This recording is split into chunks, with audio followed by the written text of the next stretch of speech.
Welcome back to our channel guys. Pattern programming की इस series में आज हम जानेंगे कि कैसे हम स्टार्स को वन शेप में प्रिंट कर सकते हैं। तो चलिए समझते हैं यहाँ पर एक डायग्राम को, जो डायग्राम हमने आपको समझाने के लिए प्रिपेयर किया है। देखिए, हमने यहाँ पर कुछ कॉलम नंबर डिफाइन किए हैं, साथ ही कुछ रो नंबर डिफाइन किए। इन रोज और कॉलम की मदद से हम इन स्टार्स को बहुत ही आसानी से प्रिंट करेंगे। और जैसा कि अभी आप स्क्रीन पर वन शेप को देख पा रहे हो, सेम एज इट इज हम आउटपुट स्क्रीन पर भी देख पाएंगे। तो चलिए बिना देरी के यहाँ पर पाइथन की एक ब्लैंक फाइल ओपन करते हैं और ये जो डायग्राम हमने आपको समझाने के लिए प्रिपेयर किया है, इस डायग्राम को हम डाउन साइड ओपन कर लेते हैं, ताकि जब ऊपर हम यहाँ पर कोडिंग करेंगे तो आपको डायग्राम में अच्छे से विजिबल होना चाहिए, ताकि आपको पता रहे कि कौन सा स्टार को प्रिंट करने के लिए हमने यहाँ पर करंट क्वेश्चन में कौन सी कंडीशन का यूज किया है।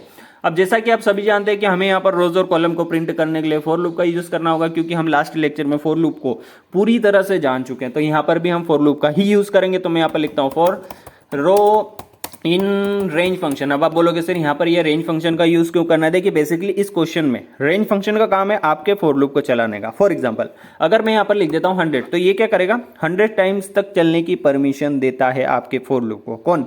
Range function. किसके ऊपर? रोज के ऊपर। सीधी सी बात है, हम लास्ट लेक्चर में भी यह जान चुके हैं। तो फिलहाल में करंट क्वेश्चन में हमारे पास रोज की इतनी वैल्यू नहीं है और हम फॉर लूप को इतना टाइम तक नहीं चलाना चाहते हैं। तो जो रोज की वैल्यू है ना करंट क्वेश्चन में, वो क्या है? 0 to 6। तो टोटल कितने होता है? 7। तो हमें सिर्फ करंट क्वेश्चन में फॉर लूप को 7 टाइम ही चलाना है। किसके ऊपर? रोज के ऊपर। आप इसको ऐसे भी समझ सकते हो कि जो हमारा रेंज फंक्शन है ना, वो n-1 वैल्यू तक वेरी करता है। अगर हम यहाँ पर 7 को मेंशन कर रहे हैं तो वो 0 to 6 ही वेरी करेगा। तो आई होप कि आपको यहाँ पर रेंज फंक्शन समझ में आ चुका होगा।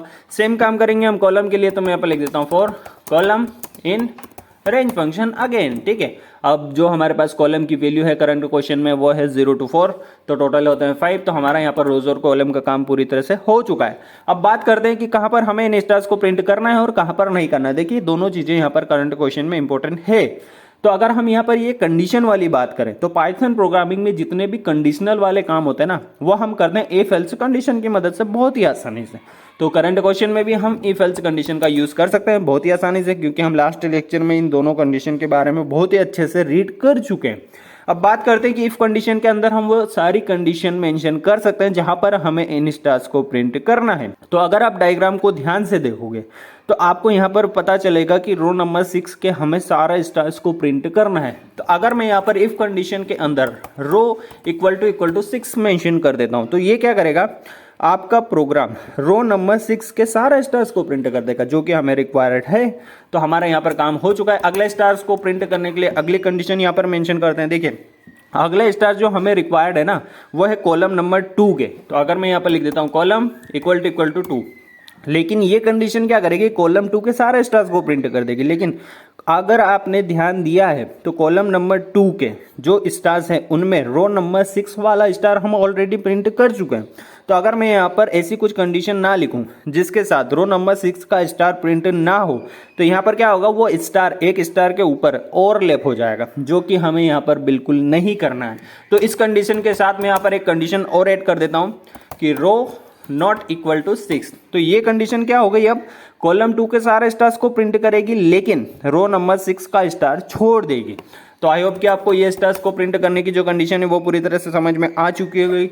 अब बात करते हैं, हमारे पास एक स्टार और बचा है। तो अगर आप डायग्राम में ध्यान से देखोगे तो उसकी जो कंडीशन है ना, वो है row equal to column equal to 1। देखिए, मैंने यहाँ पर क्या लिखा है? जहां पर रो और कॉलम दोनों बराबर हो और वहां पर अगर उन दोनों की वैल्यू 1 हो, तो क्या करना? बढ़िया से आप यहां पर प्रिंट करना। क्या प्रिंट करना है आपको? आपको प्रिंट करना है स्टार। लेकिन यहां पर हम प्रिंट स्टेटमेंट में एक एंड फंक्शन का भी यूज करते हैं, जिसके बारे में हम बहुत ही अच्छे से लास्ट लेक्चर में एक्सप्लेन कर चुके हैं। देखिए, एंड फंक्शन कब यूज करते हैं? जब भी आपको प्रिंट की गई लाइन के एंड में कुछ भी मॉडिफाई करना होता है। फॉर एग्जाम्पल, आप चाहते हो कि आपके हर लाइन के एंड में 1 2 3 आए, तो आप यहाँ पर एंड फंक्शन में 1 2 3 को मेंशन कर सकते हो। मतलब एंड फंक्शन क्या करता है? आपकी प्रिंट की गई लाइन के एंड में 1 2 3 को same as it is add कर देगा। मतलब इसके अंदर आप जो भी मेंशन करते हो ना एंड फंक्शन को, वो प्रिंट स्टेटमेंट के लाइन के एंड में same as it is add हो जाता है। तो फिलहाल में हमें 1 2 3 को ऐड नहीं करना है। हम क्या चाहते हैं? देखिए, पाइथन में जब भी आप कुछ प्रिंट करते हो ना, तो बाय डिफॉल्ट ये आप नहीं करते हो, बाय डिफॉल्ट ऐसे ही सेटिंग है, या फिर पाइथन की ओर से बाय डिफॉल्ट आपको एक फंक्शन दिया गया है कि जो भी आप प्रिंट करोगे तो उसकी लाइन के एंड में कुछ स्पेसेस छोड़ दिए जाते हैं या फिर रह जाते हैं, तो उन स्पेसेस को रिमूव करने के लिए हम यहाँ पर यूज करेंगे एंड फंक्शन का। तो आई होप कि आपको एंड फंक्शन समझ में आ चुका होगा। अब जो भी स्टार्स हमें प्रिंट करना था वो सारे कंडीशन हम इफ कंडीशन के अंदर पूरी तरह से मेंशन कर चुके हैं। तो हमारी इफ कंडीशन यहाँ पर पूरी तरह से कंप्लीट हो चुकी है। तो अब बढ़ते हैं आगे और एल्स कंडीशन को कंप्लीट करते हैं। देखिए एल्स कंडीशन में हमें क्या करना है, सिंपल सी बात है, जहां पर स्टार प्रिंट नहीं होगा इफ कंडीशन के साथ, वहां पर हमें एल्स कंडीशन के साथ स्टार की जगह पर एक स्पेस को प्रिंट करना है। तो सीधी सी बात है, हम यहाँ पर एक प्रिंट स्टेटमेंट लगा सकते हैं जिसके अंदर एंड फंक्शन का यूज करके एंड फंक्शन को एक स्पेस दे देंगे। और एल्स कंडीशन को हम बता चुके हैं कि जहां पर इफ कंडीशन के साथ स्टार प्रिंट नहीं होगा वहां पर आप क्या करना है, एक स्पेस को प्रिंट कर देना। तो कोडिंग का काम आपका पूरी तरह से हो चुका है, लेकिन हम यहां पर एक सिंपल सा प्रिंट स्टेटमेंट यूज करेंगे। क्यों? ये प्रिंट स्टेटमेंट का जो यूज है ना वो मैं आपको आउटपुट स्क्रीन पर बताऊंगा। तो हमारा कोडिंग का काम पूरी तरह से हो चुका है। तो बढ़ते हैं आगे और इस प्रोग्राम को करते हैं run run run run run to the loop. और बहुत ही बढ़िया से गाइस देखिए, हमारा जो 1 का शेप हमने आपको टेक्स्ट फाइल में दिखाया था सेम एज इट इज आपके आउटपुट स्क्रीन पर भी आ चुका है। आई होप कि आपको अच्छे से विजिबल हो रहा होगा। मैं यहाँ पर इस साइज को थोड़ा इंक्रीज करने के लिए यहाँ पर स्पेसेस कुछ ऐड करता हूँ एंड अगेन प्रोग्राम को रन करता हूँ। और यहाँ पर 1 का साइज देखिए बहुत बढ़िया से थोड़ा इंक्रीज हो चुका है, जो कि आपको बहुत ही अच्छे से विजिबल हो रहा होगा। अब यहाँ पर समझते हैं इस प्रिंट स्टेटमेंट का यूज। देखिए अगर मैं यहाँ पर इस प्रिंट स्टेटमेंट को यहाँ पर कमेंट कर देता हूँ, तो अब इस प्रोग्राम को हम रन करके चेक कर लेते हैं कि इस प्रिंट स्टेटमेंट का यहाँ पर क्या यूज है। तो यहाँ पर जो स्टार्स आएंगे ना वो एक लाइन में आएंगे। देखिए ये एक लाइन में आ रहा है। अब आप बोलोगे सर ऐसा क्यों हुआ? देखिए ये प्रिंट स्टेटमेंट यहाँ पर क्या करता है, जब भी आपका फॉर लूप रन होता है ना, तो जैसा कि मैंने आपसे कहा कि आपका जो फॉर लूप है वो रोज के ऊपर 7 टाइम तक रन होगा।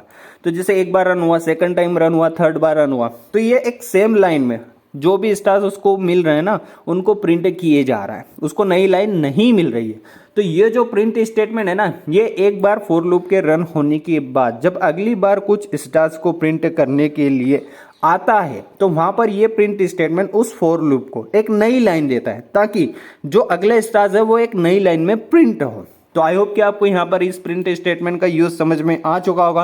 अगेन इस प्रोग्राम को रन करके चेक कर लेते हैं और बहुत ही बढ़िया से, जैसा कि हमने आपको यहाँ पर एक टेक्स्ट फाइल में 1 शेप को दिखाया था सेम एज इट इज हमारे आउटपुट स्क्रीन पर आ चुका है। अब बात करते हैं हमारे इस चैनल की। आई होप कि आपने इस पैटर्न प्रोग्रामिंग की सीरीज को एक्सेस कर लिया होगा। अगर नहीं किया है तो काइंडली गाइस इस प्लेलिस्ट को एक्सेस कर लिया। यहाँ पर आपको पैटर्न प्रोग्रामिंग से रिलेटेड वो सारे टॉपिक्स या फिर सारे कंडीशन के साथ पैटर्न प्रोग्रामिंग से रिलेटेड सारे यहाँ पर क्वेश्चन के आंसर मिल जाएंगे, जिनसे आप पैटर्न प्रोग्रामिंग को बहुत ही अच्छे से कवर कर सकते हो। तो फिलहाल मैं इस वीडियो में इतना ही। Thank you so much for watching and I will see you in next video guys.